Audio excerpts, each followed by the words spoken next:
Intens investigasi.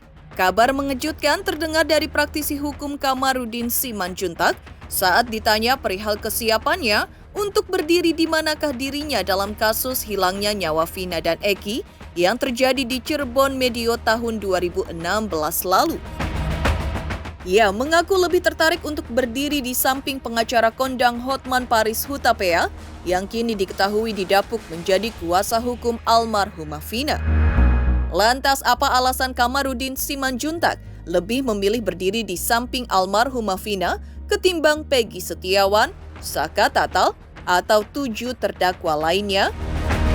Sementara itu yang juga cukup mengejutkan adalah kabar dugaan pemeriksaan Rudiana yang diduga sudah dilakukan Propam Mabes Polri. Santer beredar pemeriksaan dilakukan pada Minggu 16 Juni 2024 lalu dan dipertanyakan sekitar kurang lebih 15 pertanyaan. Bagaimana kuasa hukum keluarga Vina mendengar kabar Ibtu Rudiana yang telah diperiksa? Seperti apa pula kuasa hukum keluarga Vina menjabarkan perihal dugaan adanya pertemuan yang dilakukan pihak mereka dengan Ibtu Rudiana? Benarkah hal itu pula yang membuat pihak kuasa hukum keluarga Vina berkeyakinan penuh Ibtu Rudiana terlibat dalam permasalahan ini? Pemirsa, bersama Intens Investigasi, kami hadirkan kabar terkini, terpercaya dan teraktual. Tetapi sebelumnya jangan lupa untuk like, subscribe, dan juga share channel YouTube ini.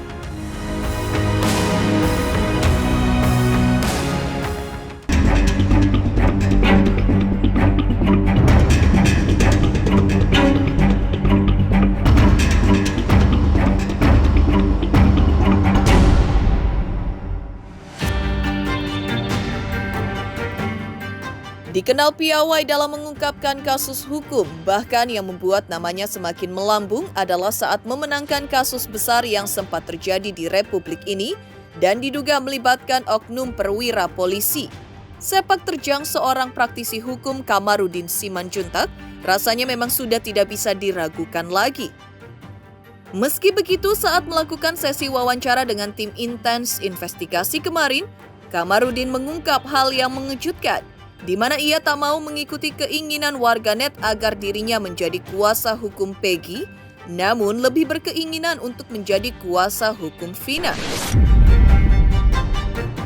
Ya, pengacara yang menurut track recordnya biasanya lebih mengedepankan hati dan nurani ini memang menyebutkan ia lebih tertarik membela Vina berdasarkan juga pada hati nurani sebagai seorang pengacara yang membela korban. Apalagi jika dari cerita yang berkembang, almarhumah Vina konon sebelum dihilangkan nyawanya diperlakukan sadis dan tak manusiawi, sehingga itu yang menjadi alasannya jika diminta untuk ikut mengawal kasus ini dan berdiri di sebelah mana. Kasus ini sangat menarik karena ada film yang membuka ini semua.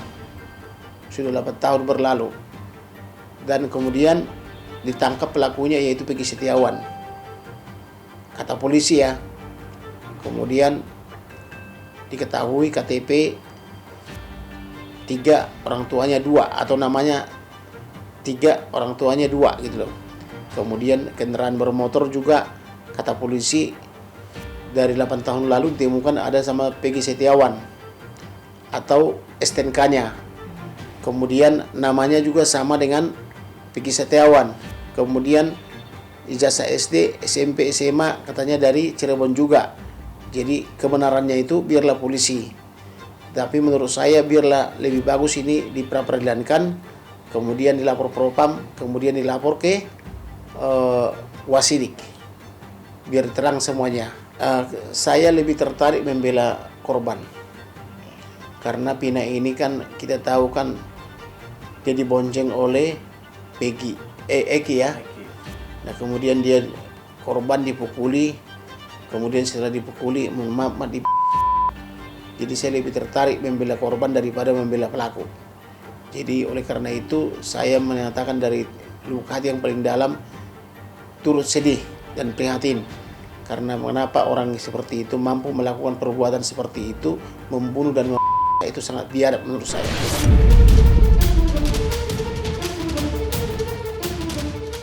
Kamarudin juga angkat bicara mengenai terdakwa lainnya yang saat ini diketahui akan dibela oleh pengacara Otto Hasibuan dan disebutkan akan mengajukan PK atau peninjauan kembali.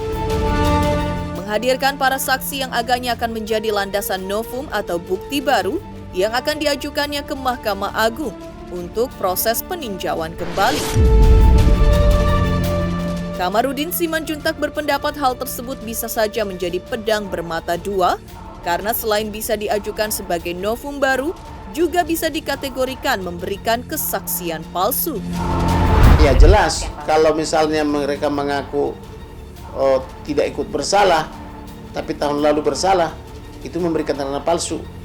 Demikian juga saksi, karena 8 tahun lalu mengatakan menendang segala macam, terus membunuh dan sebagainya. Kok tahun ini bilang dia tidak bersalah, ada apa? Itu namanya memberi keterangan palsu, karena ketika temannya terdakwa 1-8 itu misalnya jadi saksi, misalnya terhadap terdakwa 1, maka terdakwa 2 sampai terdakwa 8 itu saksi.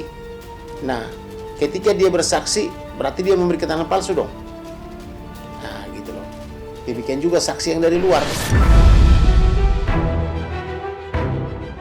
Lain halnya dengan kesiapannya menjadi kuasa hukum Vina dan para terdakwa lainnya, perihal kabar yang menyebutkan jika tersangka DPO saat ini Peggy Setiawan yang disebutkan telah mengajukan pra-peradilan.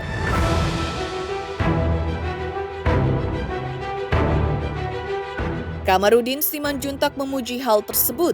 Pasalnya jika Peggy Setiawan nantinya terbukti tidak pernah melakukan yang dituduhkan, dirinya bisa bebas. Dan jika hasilnya tak terbukti, Peggy juga bisa membuat laporan ke Propam. Kalau menurut saya, Peggy Setiawan ya, dia mengatakan dia tidak bersalah.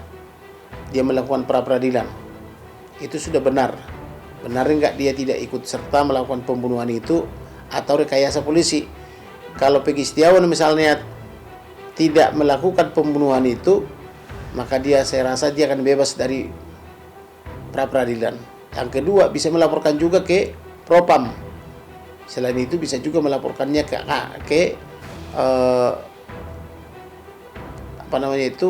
Jenderal Mabes Polri itu, bintang 1 itu, Wasidik gitu.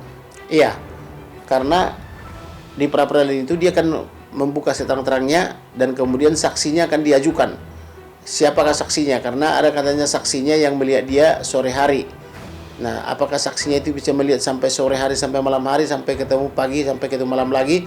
Ya kalau ada orang bersaksi begitu, ya menurut saya sih dia akan bebas. Di balik kesiapan Kamarudin Simanjuntak, yang menarik juga adalah kabar pihak Propam Mabes Polri yang kabarnya sudah melakukan pemeriksaan kepada Ibtu Rudiana. Seperti apa tanggapan kuasa hukum keluarga Vina terkait hal ini? Pemirsa Intens Investigasi, jangan lupa saksikan terus Intens Investigasi. Dan pastikan jangan lupa untuk like, subscribe, share, dan juga komen di channel Intens Investigasi. Selamat untuk Intens Investigasi. 3 juta subscriber, luar biasa sekali 3 juta. Ya pokoknya semakin sukses lah dan bisa menghadirkan sesuatu yang memang baik untuk diperlihatkan.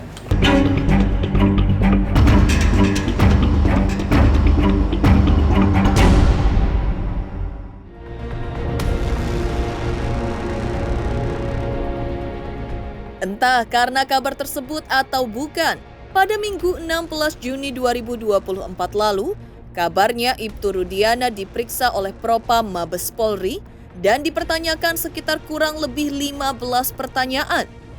Bagaimana kuasa hukum keluarga Vina mendengar kabar Ibtu Rudiana yang telah diperiksa? Seperti apa pula kuasa hukum keluarga Vina menjabarkan perihal dugaan adanya pertemuan yang dilakukan pihak mereka dengan Ibtu Rudiana? Benarkah hal itu pula yang membuat pihak kuasa hukum keluarga Vina berkeyakinan penuh Ibtu Rudiana terlibat dalam permasalahan ini, sehingga menuntut pihak kepolisian untuk membeberkan hasil dari pemeriksaan yang telah dilakukan. Oh iya, justru kenapa akhirnya sekarang muncul asumsi, berbagai macam asumsi, dan saya bilang seperti bola liar kemana-mana, ya karena sejak awal itu semua masyarakat mempertanyakan kenapa Bapak Ibtu Rodiana sampai saat ini tidak mengeluarkan statement apa-apa.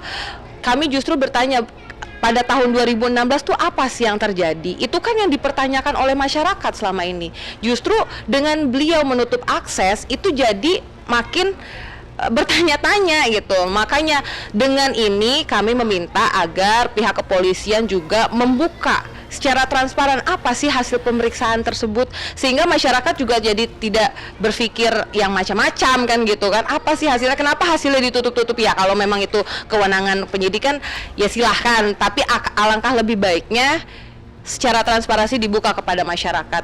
Mari semua kita buka hasil dari semua penyidikan ini agar tidak muncul asumsi-asumsi yang buruk terhadap pihak kepolisian maupun pihak-pihak terkait seperti itu. Oh, sejak awal kan memang kami sudah menghubungi. Terakhir memang ada seperti statementnya Bapak pada hari lalu, ada ya, orang dari Bapak Ibtu Rodiana menghubungi kami untuk mengajak bertemu gitu kan. Akhirnya dengan pembicaraan yang singkat, intinya seperti itulah. Intinya Bapak Rodiana ingin bekerja sama, lalu ditolak. Kami menolak secara tegas gitu. Kami menolak secara tegas untuk tim kami bekerja sama. Seperti ya, kalau memang mau bekerja sama, ayo silahkan bongkar sama-sama apa yang terjadi. Itu yang kami mau gitu. Kami tidak ingin berdiskusi secara khusus seperti itu. Biarkan ini menjadi asumsi masyarakat, jadi informasi yang terbuka gitu kepada masyarakat seperti itu. Jangan jadi informasi yang tertutup, nanti jatuhnya jadi fitnah lagi seperti itu. Narasinya yang kita tangkap sih ingin didampingi oleh Bapak Hotman gitu dalam kasus ini, tapi Bapak Hotman secara tegas menolak. Yaitu karena kan sejak awal kami sudah membangun komunikasi. Kenapa sejak awal ditolak? Kenapa ketika kasusnya sudah sebesar ini baru ada komunikasi, dan itu juga komunikasinya secara khusus dan tertutup seperti itu ya.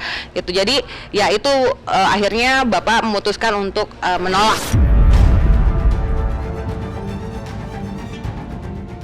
Sementara itu, pihak kuasa hukum keluarga Vina juga angkat bicara mengenai proses pra-peradilan yang kini telah dilakukan Peggy Setiawan. Pihak kuasa hukum keluarga Vina mengapresiasi hal tersebut karena jangan sampai ada hak-hak yang dirampas, terutama jika bukan pelaku sebenarnya. Kalau tanggapan kami kan sejak awal memang yang membuka itu PS sebenarnya tidak kuat untuk dijadikan tersangka kan adalah Abang Hotman sendiri yang mengeluarkan statement. Ada 5 orang yang tidak mengakui, hanya 1 orang, itu kan tidak kuat. Nah, tentu di sini kami sangat berharap pihak kepolisian juga transparan dalam kasus ini, sehingga ini juga tidak muncul fitnah-fitnah atau dalam arti juga salah tangkap gitu kan. Jangan sampai hak orang yang dirampas seperti itu. Ya kalau memang Peggy merasa dia tidak bersalah, ya dia harus melakukan upaya hukum semaksimal mungkin menurut kami. Itu mungkin ya bagian-bagian daripada penyidikan hari ini adalah bagian dari upaya hukumnya Peggy gitu. Ya, munculnya kasus ini memang penuh banyak dilema. Di satu sisi ada yang harus ditindak, ada pula yang disebutkan tidak bersalah, namun sudah ditetapkan bersalah oleh pihak-pihak yang terlibat. Lalu seperti apa tanggapan pihak Polda Jawa Barat akan pra-peradilan yang diajukan oleh Peggy Setiawan? Pemirsa Intens Investigasi, jangan lupa saksikan terus Intens Investigasi. Dan pastikan jangan lupa untuk like, subscribe, share, dan juga komen di channel Intens Investigasi. Selamat untuk Intens Investigasi karena sudah mencapai 3 juta subscribers di YouTube. Sukses selalu dan all the best.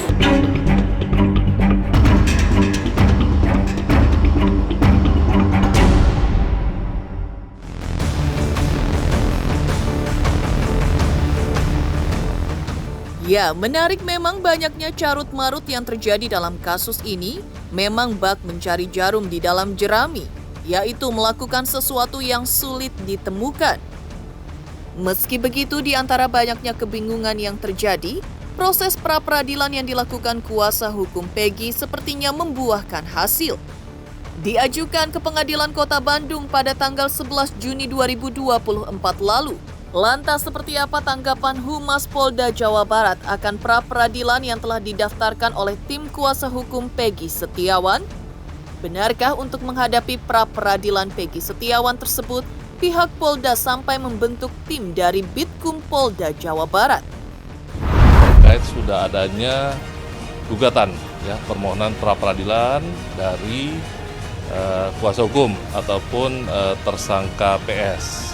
Ya, nah perlu saya sampaikan pada teman-teman sekalian bahwa sampai dengan siang hari ini, sore hari ini, Polda Jabar belum menerima rilas panggilan, ya, pemberitahuan panggilan sidang dari pihak pengadilan.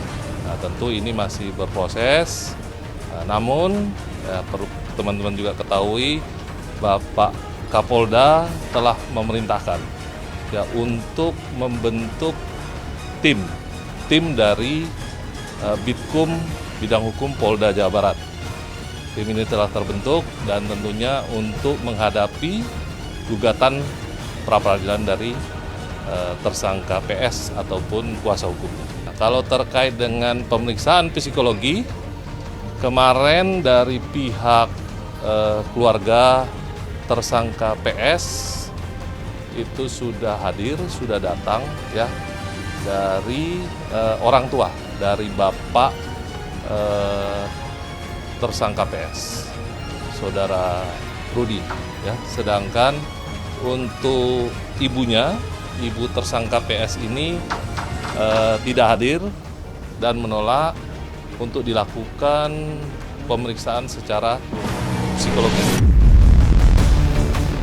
Pemirsa Intens Investigasi, jangan lupa saksikan terus Intens Investigasi.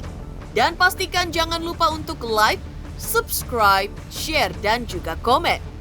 Tim redaksi Intens Investigasi juga mengucapkan banyak terima kasih kepada semua subscribers hingga kanal Intens Investigasi kini sudah mencapai 3 juta subscribers.